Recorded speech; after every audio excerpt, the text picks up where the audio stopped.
Today, I, Dr. Monica Singh, working as Assistant Professor at Faculty of Pharmacy, Raja Balwant Singh Engineering Technical Campus, Bichpuri, Agra, is going to tell you about the synthesis of phenytoin, which comes under the Practical of Medicinal Chemistry 1 code PP 406P. The aim of the practical is to synthesize and submit phenytoin, where you can see the reference. First, the author's name should be in the queue. After that, the chapter, book name. Then we have edition, then publisher and the page number.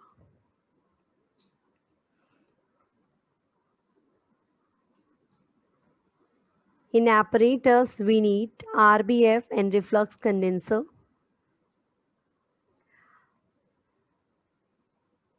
As per the reaction, we need here benzyl and urea, where you can see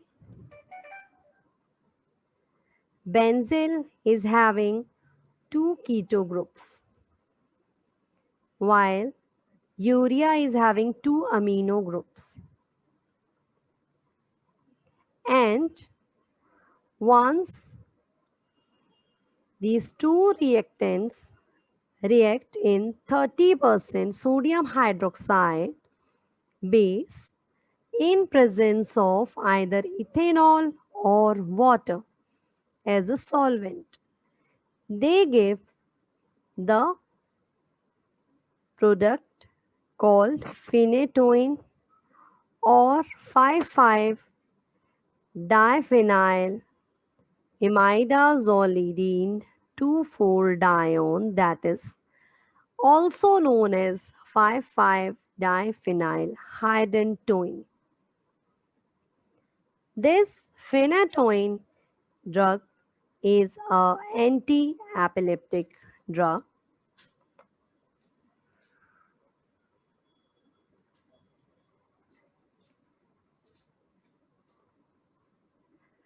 Now, the principle and theory.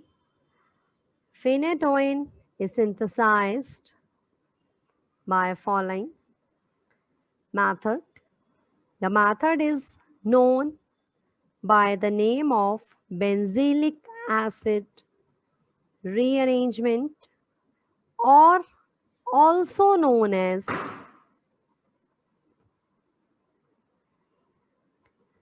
benzylic acid rearrangement. So what happens here, once you add benzyl and urea, there will be the conversion of or migration, you can see, of one phenyl group from one position to the other, as well as there is a formation of ring so that hydantoin compounds are formed. And normally these reactions, as we said, carried out in either water or ethanol. Phenytoin is an anti-epileptic drug which is also known as anti-seizure medication. It is useful for prevention of different types of seizure, especially tonic, clonic and partial, but not the absence. The drug can be given by intravenous route, or it can also be taken orally. Now the procedure, we have to take 5.3 gram benzyl, 3 gram urea and 15 ml of 30% sodium hydroxide weight by volume. We need a solvent, 75 ml ethanol, or you can also use 40 ml of water. This reaction mixture was mixed inside the round bottom flask, and after fitting a reflux condenser on a heating mantle, it is refluxed for 2 hours. Now let us move to the lab to see actually how we work.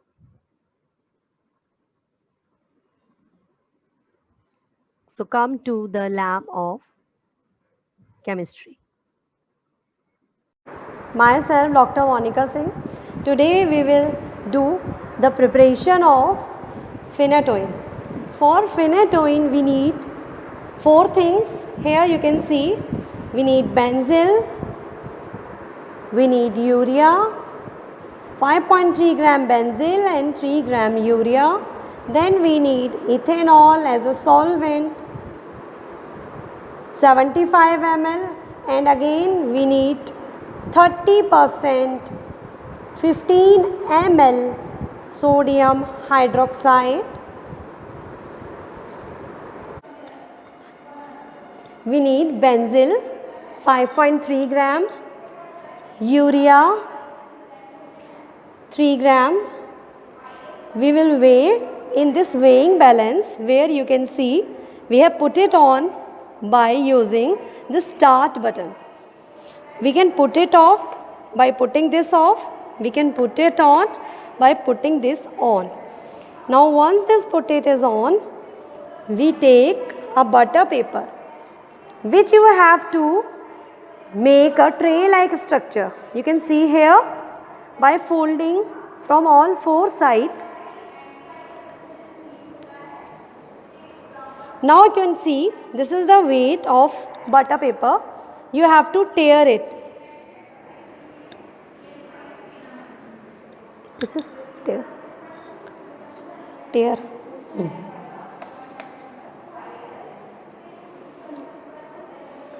Okay. Now the weight becomes 0.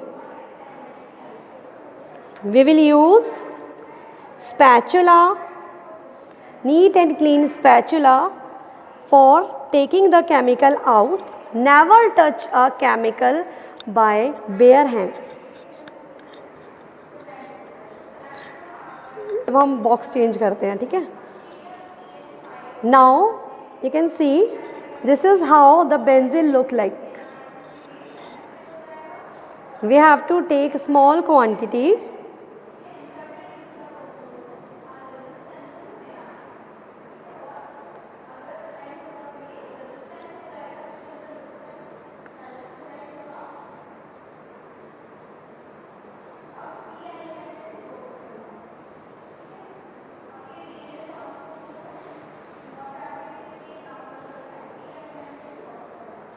ज़्यादा हो गया ना, 5.3 लेना.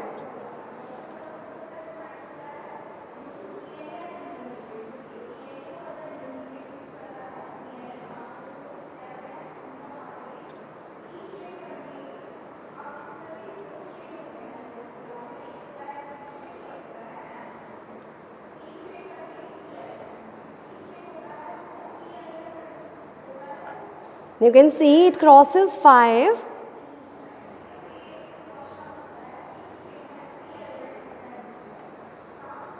It's very close to 5.3.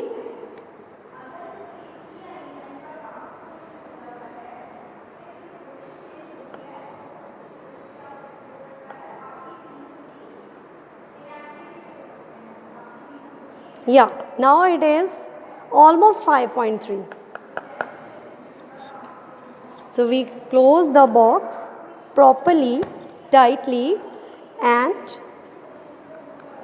we take next chemical. Students, now we have to reflux the mixture for 2 hours.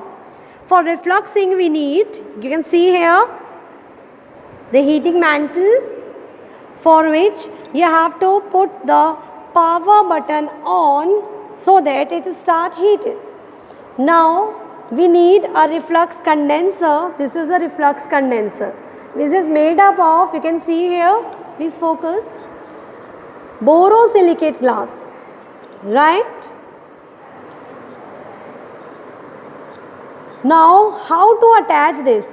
A condenser has a water inlet, a water outlet. Always remember, student makes a mistake over here. What they do, they make inlet here, outlet here. If we do this, the water start falling from higher to the lower side, and which will cause the emptiness in this condenser. But when water goes from downward sides and it comes towards upward side, it get completely filled, and by tilting it you can remove the remaining air bubble. Now before attaching the condenser to the RBF, please use this petroleum jelly white on the neck, otherwise due to heat it get fixed and it will be difficult after heating to remove the condenser from RBF.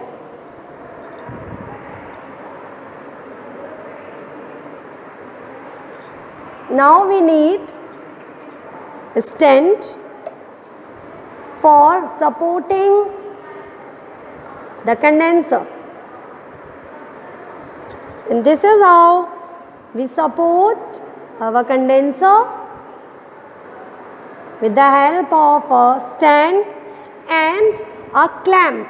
The clamp should fit the condenser in such a manner that it should be stable, right?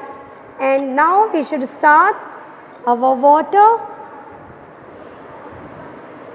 You can see the movement of air bubble confirms the water is running from inside towards outside, and you start counting your time only when the reaction mixture starts bubbling. That means when boiling starts, then only you have to count the time of reflux, 2 hours. After the reflux is complete, then you need to collect the material. You have to cool the mixture to the room temperature. After that, then pour it into a 125 ml of water with stirring. You have to allow it to settle down for 15 minutes.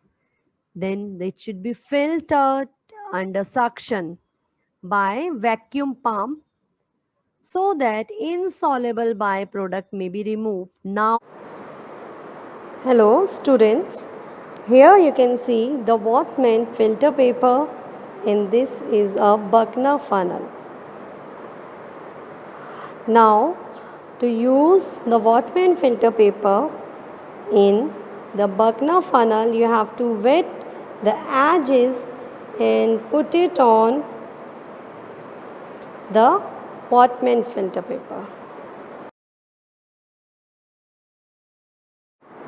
After cutting the filter paper by wetting the edges of the funnel, you fit it inside the Buckner funnel, and you need this assembly where the rubber cork, you can see, is already fitted on the stand, and on this you can fit the Buckner funnel. Now you can wet the edges by water and put it inverted on Wattman filter paper. Then you can, by putting it inverting on Whatman filter paper and you can cut the Whatman filter paper and fit it inside the Buckner funnel, right? Now there is a assembly for filtration under vacuum where you can see this glass apparatus having a pipe outlet for creating the vacuum. You fit this Buckner funnel on the rubber cork so that whenever the pressure or vacuum is applied, the filtration becomes very fast. Now this pipe outlet, it should be fitted to the vacuum pump or electronic motor of vacuum pump. Students, now this is a vacuum pump motor which is creating the suction pressure. Can you see here now how the speed of the filtration increases? You can see by creating the vacuum. For stopping it, we have to put the motor off. And if we put it on, it makes the process fast. To the filtrate, we add after cooling concentrated hydrochloric acid. And once we add hydrochloric acid, now the phenytoin hydrochloride gas precipitated out, and once it gets precipitated out, it will be filtered, separated as a crude product. It is washed with cold water. Now we can weigh and dry the compound. It will be taken as theoretical yield. We can also determine the melting point so as to find out its percentage, its purity level. If we get the sharp melting point, then means the compound we have is almost pure. We can label it and submit it to your demonstrator or faculty, and the label should include the product name, theoretical yield, percentage yield, and melting point. At the end, you can write in the result the percentage yield of phenytoin was found to be whatever it comes in percentage and the melting point in degree centigrade. In the end, this white powdery product, that is phenytoin, is formed.